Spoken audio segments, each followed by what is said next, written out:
नमस्कार दोस्तों, stock owner channel पे आप सभी का एक बार फिर से स्वागत करता हूं।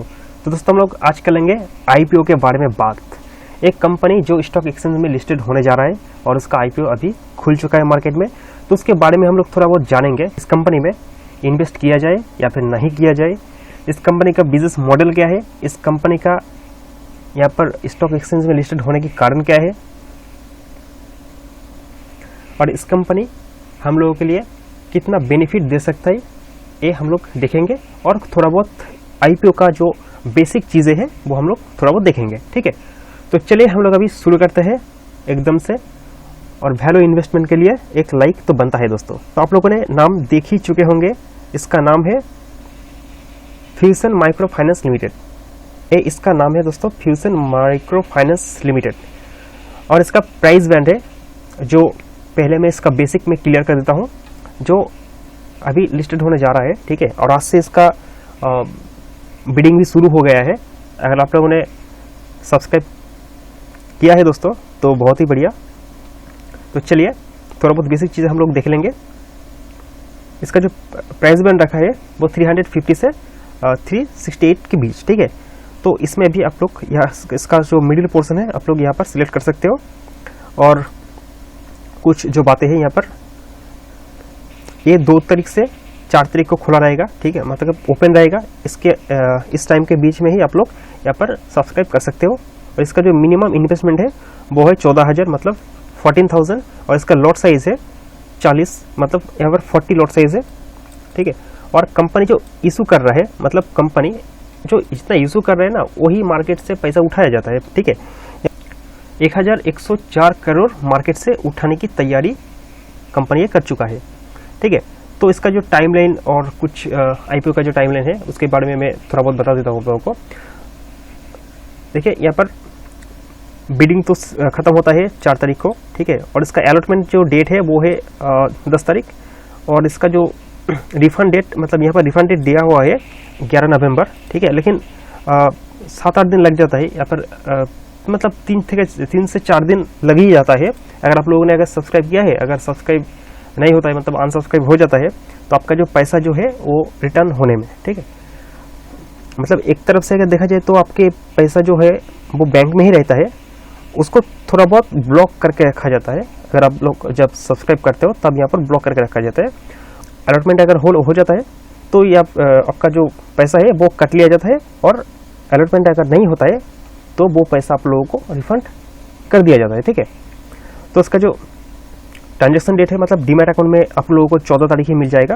और आप लोग 15 तारीख को आप लोग इस शेयर को बेच सकते हो या फिर इसको खरीद सकते हो, जो कि लिस्टिंग का डेट है। ठीक है, तो ये हो गया है दोस्तों थोड़ा बहुत बेसिक चीज़ें। तो हम लोग अभी जानेंगे कंपनी के थोड़ा बहुत प्रोफाइल के बारे में। ठीक है, तो कंपनी क्या करता है, तो देखिए ये एक फाइनेंस कंपनी है। आप लोगों ने देखे होंगे फाइनेंस कंपनी बहुत ही है, जैसे बजाज फाइनेंस हो गया, L&T फाइनेंस हो गया। ठीक है, तो वो थोड़ा बहुत टॉप लेवल पे खेलता है। और ये क्या होता है कि माइक्रो फाइनेंस, मतलब उन लोगों का काम है। आप लोग थोड़ा बहुत कंपेयर कर लीजिए तो बहुत ही आसानी होगा आप लोगों को समझने में। देखिए बजाज फाइनेंस की बात की जाए तो बजाज फाइनेंस, L&T फाइनेंस, ये बहुत ही बढ़िया कंपनी है। तो जो चोला फाइनेंस भी है, तो उन लोगों का जो काम होता है, देखिए बजाज तो क्या कहते हैं, कंज्यूमर गुड्स के ऊपर लोन प्रोवाइड करता है। मतलब एसी हो गया, फ्रिज हो गया, कोई फ़ोन हो गया, इस तरह से आप अगर खरीदने जाते हो दुकान में, तो वो क्या करता है, उसमें वो लोन प्रोवाइड करता है उस प्रोडक्ट के दौरान। ठीक है, तो ये क्या करता है काम, देखिए फाइनेंस का जो काम होता है वो सेम टू सेम वही प्रोसेस होता है। ठीक है, लेकिन ये जो काम करता है माइक्रो फाइनेंस वाला जो काम, इसका काम समझने से पहले हम लोगों को थोड़ा बहुत बैंकिंग का जो सिस्टम है वो समझ लेना जरूरी है। ठीक है, जो बैंकिंग का जो सिस्टम है, बैंकिंग का बिजनेस करने का जो तरीका है, वो क्या होता है कि दोस्तों यहाँ पर तो बैंक क्या करता है, देखिए तो एक उदाहरण से हम लोग समझ लेते हैं कि देखिए ये एक बंदा है। ठीक है, एक बंदा है और ये हुए बैंक हो गया। ठीक है, ये बैंक, और यहाँ पर भी एक बंदा है। ठीक है, तो बैंक क्या करता है, बैंक क्या करता है कि पिछले वाले जो बंदा है, मतलब जो प्रोमोटर्स होता है ना, बड़े बड़े कंपनी होता है या फिर कुछ बड़े बड़े प्रोमोटर्स भी होता है बैंक के पीछे, तो वो करोड़ों रुपए बैंक को देता है करोड़ रुपए बैंक को देता है। हालांकि बैंक आरबीआई से भी, मतलब रिजर्व बैंक से भी क्या करता है, वो पैसा लेता है। तो बैंकिंग सिस्टम का एक ही फंडा है, पिछले जो है पर्सन उसमें से पैसा उठाओ, वहाँ से पैसा उठाओ और सामने जो कस्टमर्स है उनको लोन की तरह यहाँ पर दो, या फिर जितनी भी पब्लिक है, पब्लिक का जो अकाउंट बैंक के अंदर खुलवाओ और वो वहाँ पर जो डिपॉजिट करेगा उसका पैसा आप लोग यूज़ करो, उसको थोड़ा बहुत 2-4% यहाँ पर कुछ रिटर्न दो और हाई वैल्यू इंटरेस्ट में सामने वालों को लोन प्रोवाइड करो और उससे लोन का जो पैसा है वो वापस यहाँ पर करो और जो कस्टमर का जो पैसा है वो इंटरेस्ट समेत उसको वापस करो, या फिर प्रोमोटर्स को उसका पैसा यहाँ पर वापस करो। यही होता है दोस्तों बैंक का एक काम। बैंक इसी तरह से लेन देन का काम करता है, ठीक है। तो सिंपली ये भी इस तरह से काम करता है, लेकिन इसका जो काम होता है थोड़ा बहुत अलग होता है कि बैंक बहुत बड़े बड़े कॉर्पोरेट बैंक होता है, तो उसमें कॉर्पोरेट नहीं है। तो एक काम करता है कि ये छोटा छोटा जो टियर 4 टियर 3 जो सिटीज़ होता है, या फिर थोड़ा बहुत गांव की तरफ चले जाए, तो वहाँ पर क्या होता है, वहाँ पर जो बेसिक यहाँ पर इसका जो फोकस होता है ना, वो महिला को लोन प्रोवाइड करता है। मतलब एक गांव में गया एक बंदा, तो वहाँ पर क्या हुआ कि वहाँ पर 2-4 जो महिला है उसका उस गांव में, ठीक है, जो किसी एक पर्सन को लोन नहीं देता है। अगर एक महिला आता है या फिर कोई एक पर्सन आता है तो उसको अगर लोन चाहिए तो वो क्या करते हैं, वो यहाँ पर लोन नहीं प्रोवाइड करता है। तो वो क्या करता है, 4-5 महिला को एक साथ मतलब एक ग्रुप बनाता है और ग्रुप बना के क्या करता है, उसको लोन प्रोवाइड करता है। मतलब उस ग्रुप को लोन प्रोवाइड किया जाता है। और अगर कोई डिफॉल्ट करता है तो बाकी 4 है उसको संभालने के लिए, ठीक है। तो इस तरह से एक जिम्मेदारी हो जाता है एक ग्रुप में, जो कि पैसा जो रिटर्न आने की चांसेस है बहुत ही ज़्यादा बढ़ जाता है। तो कंपनी का बिजनेस मॉडल यही है। तो कंपनी क्या करते हैं, यहाँ पर कुछ ग्रुप्स बना के हाई इंटरेस्ट पे लोन प्रोवाइड किया जाता है, जो ये करता है। तो थोड़ा बहुत कंपनी का जो प्रोफाइल है हम लोग देख लेते हैं। तो कंपनी का जो थोड़ा बहुत बिजनेस को समझ चुके होंगे आप लोग अभी, तो थोड़ा बहुत कंपनी जो प्रोफाइल है तो हम लोग वही देख लेते हैं हम लोग अभी। देखिए अभी जो मुझे समझ में आया है, ठीक है, इस कंपनी के बारे में, प्रोफाइल के बारे में, तो मैं सिंपल वे में आप लोगों को मैं समझा देता हूँ। देखिए कंपनी का जो उम्र है वो 12 साल से ज़्यादा है, ठीक है। वो कंपनी 10 साल में, मतलब 2010 में इस्टेब्लिश हुआ है और आज भी कंपनी का जो बिजनेस है वो चल रहा है और 12 साल बाद कंपनी आज स्टॉक एक्सचेंज में लिस्टेड होने जा रहा है, ठीक है। तो इसका मैं कुछ की पॉइंट्स की बात की जाए तो देखिए यहाँ पर 2017 से 2021 के बीच उसने क्या किया है कि यहाँ पर एनुअली 54% से ज़्यादा यहाँ पर ग्रोथ दिखाई है, ये वो कह रहा है, ठीक है। देखिए यहाँ पर तो बैलेंस शीट या फिर कुछ कैश फ्लो स्टेटमेंट, देखिए ये तो हमारे पास अवेलेबल नहीं है, अभी नहीं होता है, ठीक है। जब ये स्टॉक मार्केट में लिस्ट हो जाएगा तब ये थोड़ा बहुत आ जाएगा हम लोगों के पास, तो तब हम लोग क्या कर सकते हैं, हम लोग थोड़ा बहुत और डिटेल में इसका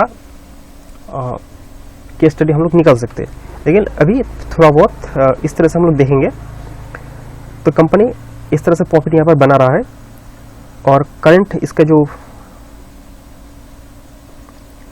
जो कस्टमर्स बेस है, मतलब यहाँ पर दिखाई ले रहा है, यहाँ पर 29 लाख कस्टमर्स को, मतलब बोरोअर्स जितने भी होता है वो क्या होता है कि जितने भी लोन यहाँ पर दिया हुआ है या फिर लोन एक्टिवली चल रहा है, तो यहाँ पर 29 लाख यहाँ पर बोरोअर्स है उनके।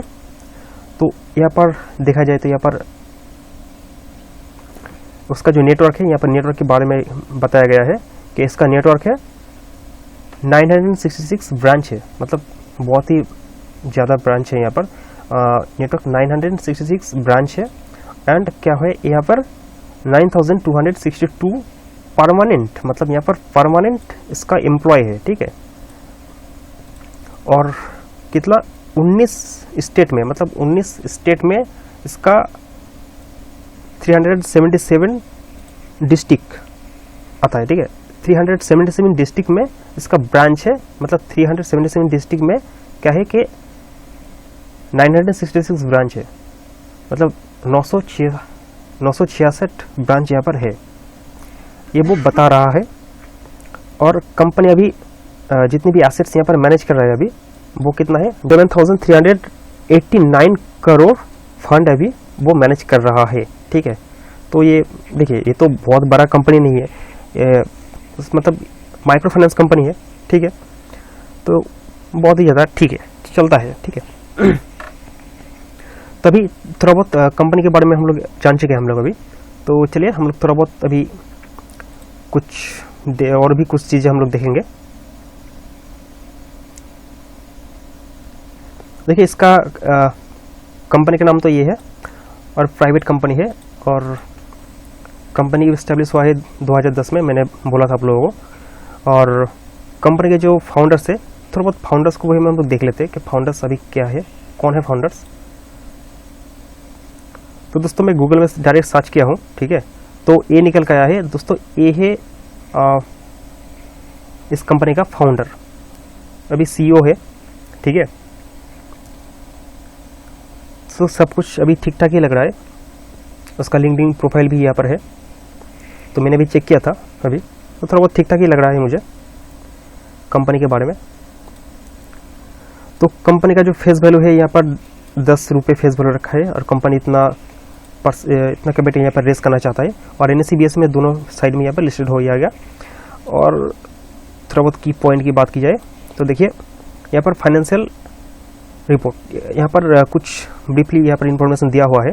तो नेट इनकम की बात की जाए तो नेट इनकम यहाँ पर देखिए थोड़ा बहुत बड़ा है, मतलब 2020 में 312 करोड़, 2021 में 430 करोड़, और 2022 में 560 करोड़, मतलब ये तो बड़ा है नेट इनकम। ठीक है, लेकिन नेट प्रॉफिट जितना है, नेट प्रॉफिट मुझे थोड़ा बहुत घटना, ठीक है, थोड़ा बहुत कम मुझे लग रहा है, क्योंकि यहाँ पर 2020 में 69 करोड़ नेट प्रॉफिट था। ठीक है, और उसके बाद घट के क्या हुआ, देखिए इसमें इस टाइम कोविड की टाइम भी चल रहा था, तो यहाँ पर क्या हुआ कि लोन फोन बहुत ही ज़्यादा कम लिया गया था, और इसमें रिपे करना भी बहुत ज़्यादा मुश्किल हो रहा था। ठीक है, कंपनी बहुत स्ट्रगल किया है इस जगह पर।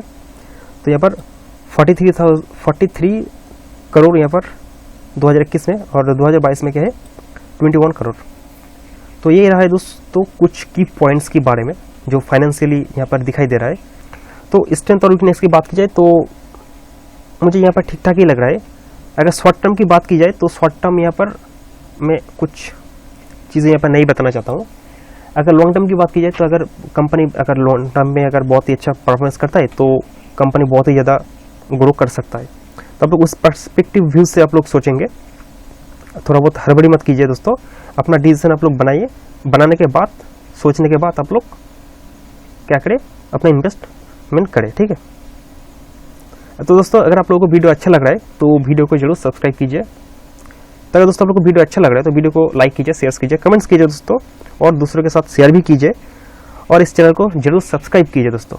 सबसे बढ़िया बात, जिस चैनल को जरूर सब्सक्राइब कीजिए, क्योंकि मैं इसी तरह के स्टॉक मार्केट रिलेटेड वीडियो में अपलोड करता हूँ और आगे भी करता रहूँगा, और वैल्यू इन्वेस्टमेंट के बारे में मैं बताता रहूँगा आप लोगों को कि किस तरह से वैल्यू इन्वेस्टमेंट किया जाता है, किस तरह से हम लोग कंपनी का एनालिसिस करते हैं, किस तरह से फाइनेंशियल रेशियो निकाला जाता है। आगे आने वाले वीडियो में हम लोग भी उस चीज़ के बारे में बातें करेंगे। तो ठीक है दोस्तों, नमस्कार।